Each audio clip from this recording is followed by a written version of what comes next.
Okay, I'm going to show you how this works. So I am in my LinkedIn profile right now, and I'm just going to explain the rationale. There are tons of automated LinkedIn lead generation companies out there that charge varying prices. I've worked with this company for about 3 years, and we serve a number of markets. Now, here's the thing about LinkedIn lead gen, especially within an automated system. Um, it's very similar to Google. It's its own platform. That's why you can write articles within LinkedIn. They are indexed with keywords. Although LinkedIn does communicate with Google, it's its own little Google. So things are done within that platform. So there's things you have to worry about so you don't get flagged or your account doesn't get locked. I've seen that where people have tried to use virtual assistants from the Philippines or something. And if you try to connect with too many people too fast, what'll happen is LinkedIn, their system will pick it up and lock the account, and penalize. So you don't want that to happen. So what happens, and I've done both. I've had a virtual assistant up until a month ago. I've had a virtual assistant work for another one of my clients. I want to say for almost 2 years, doing the same thing I'm going to do in an automated way, but she did it manually, basically, because I paid her like $6 an hour. That's what you can do with the Philippines. So what happens is my partner and his partner, he bought him out. They developed this software 11 years ago. It is very responsive to the LinkedIn platform. Now, as you know, Google changes its algorithm about 2,500 times a year. And they don't tell you, unless there's a really major shift, then the tech world, you'll start seeing blogs and how people respond to what Google did when they shift things. LinkedIn does the same thing. Doesn't happen quite as much. I think it's about 2,500 times a year. But what's good about our software, when I say our, it's me and my partner Marcel, it's responsive. So basically, when they change their algorithm to the point, LinkedIn, to the point where it's a kind of a shakeup, basically the software stops and everything's kind of like frozen. And all Marcel will do is go into the back end and adjust it based on what LinkedIn wants, and it's up and running again. It's flawless. The software is proven. We've done it just dozens upon dozens of different things. We served the coaching market, business coaches. We serve the sign industry of all things. Now, here's the thing about LinkedIn lead gen too, is that when you're doing an automated way, there's only certain industries that it really works for. And we still got to test that out. We do know sales driven industries work. So, what I will say, and I'm going to show you what I'm going to do, because what I'm going to do is target the tax planners because we have a track record. So, what I'll need from you is I'd really like to use Jim McLean for a case study, do some sort of slide presentation that I can either I can use in the message drip, and I'll show you that. Well, you've already got it. So you can check that out, and I can put that as a PS. So they can go click the link to a YouTube or Vimeo video and check out the case study. In fact, I alluded to Jim's success in, I think, message 8 or 9, something like that, right at the beginning. And I'll get to that in a second. So, how do I optimize a profile, first of all?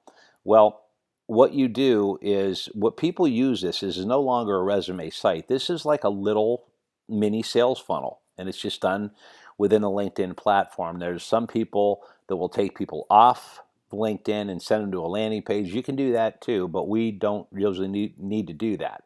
What we try to do is I just want them to set up a call with me. And what I'm thinking is let them schedule a call with me. And then at the same time, I'm just going to send back. It's like, hey, we're going to have, our sales director, Joe, Munizaga. I don't know if I pronounced that right. Anyway, on the call too. And I'm just going to give it to Joe.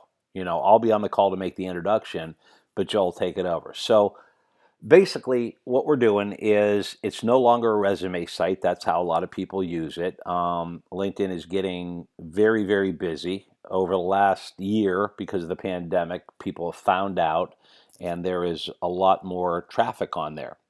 So, what I would do up here, obviously, is I will have the scale source logo and some sort of tagline benefit-driven tagline.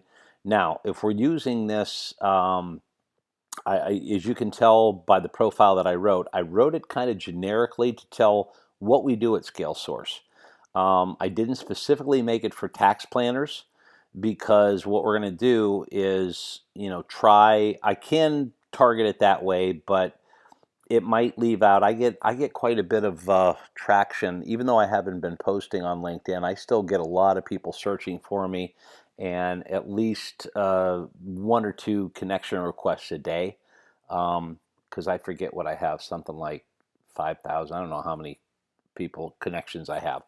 Bottom line is, they use his resume site, and you can use his great lead gen. Now, what do we do? Well, first of all, a benefit driven title.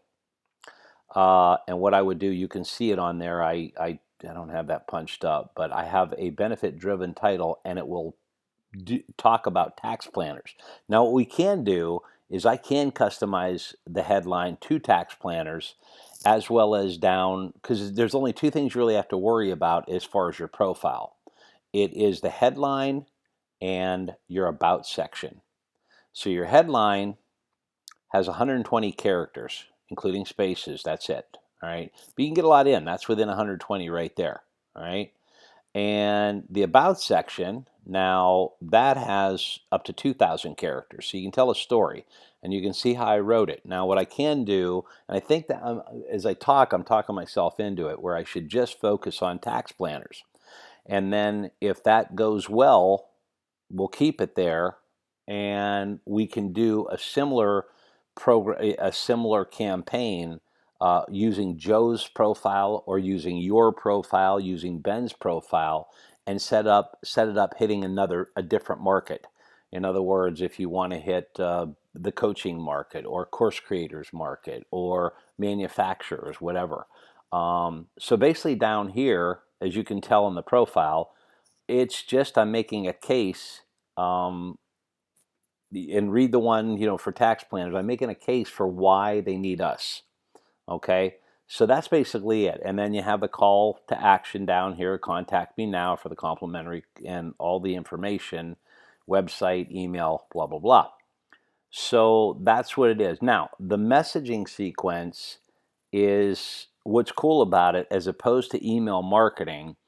Uh, open rates are tough. If you're getting, 20% on a cold email, you're doing well. It's pretty low. I forget what it is, something like maybe 15 to 25% open rate on a cold list. Whereas when you're messaging on LinkedIn, it's number one, 100% 100% deliverability rate, as well as almost 100% open rate. Because when you get a message on LinkedIn, people look at it. They'll go in and do it. So that's why we have just about uh, almost 100% open rate on that. So the messaging has to be brief. It has to be concise, benefit driven.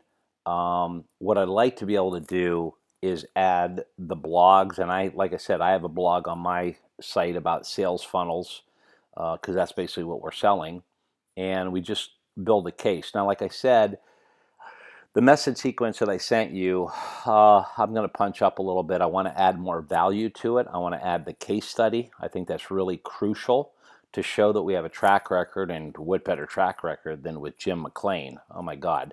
I think that will sell it more than anything. But that's basically what it does. So what the software does is we'll attempt, and we do it slowly. In the first couple weeks, we don't want to connect with too many people to set off, red flags with the LinkedIn platform. So we do this slowly, and then we increase connections where sometimes we go up to 100 a day. And we'll do this in Florida, usually do it, which is good because the corporate headquarters is going to be in Miami. And I'm in St. Pete, so we'll do that and then roll it out from there to other states. All right, just work our way. But what it'll do is attempt to connect with people. And then if you notice in the messaging sequence, the first thing that I do is create affinity with them by saying, hey, I serve the tax planning space too, right? And the second one, there's a lot of people that go in for the kill on the second email. They're just real aggressive, and I really hate that. And I'm like most people. People, like I learned a long time ago, I forget who said it, people hate to be sold, but they love to buy. So you make it their idea, right? So the second message is I create value for them. Hey, if you see anybody in my network you want to get to know, let me know. I'll make the introduction, right? So it's providing value right up front, not trying to sell, and then I kind of slide into it with a third one, So, and then from there, each little message is just benefit driven. It's very brief, very concise, and we just play. So what's cool about this, if we do hit a market, so say we run this for 3, 4, or 5 months, what we found is people might not be ready to buy now, but they might be ready to buy 6 months down the line if you stay in touch with them.